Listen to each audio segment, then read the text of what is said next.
discussion about outcome measures. And so some of the things that we talked about that you need to know about outcome measures is that we need to be able to track changes psychometrically, functionally, and socially.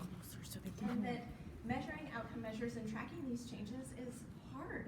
And it's Sorry to be so close to you, but it was request. Someone's watching and asked me to get closer. It's amazing. No, sorry. Penn State. And it's hard to have a standard set of tools, but we also know that there is an effort to create a core standard set of tools, and I know that there are people here, like Leora, probably somewhere, that can speak to this more intelligently than I can. But basically to get these core outcomes for aphasia treatment together so that we can have this standard set of outcomes that we can all use.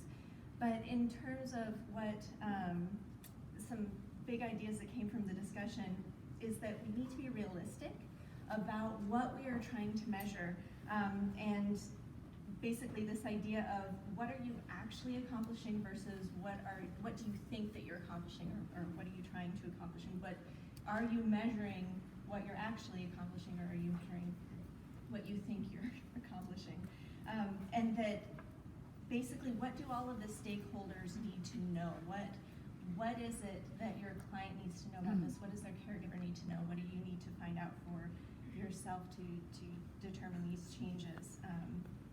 And then another thing that came out was that we don't do a really fantastic job of measuring environmental outcomes. Am I taking too long?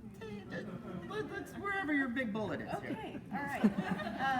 So questions that still need to be answered. We need to address the disconnect between changes in skill and changes in perception.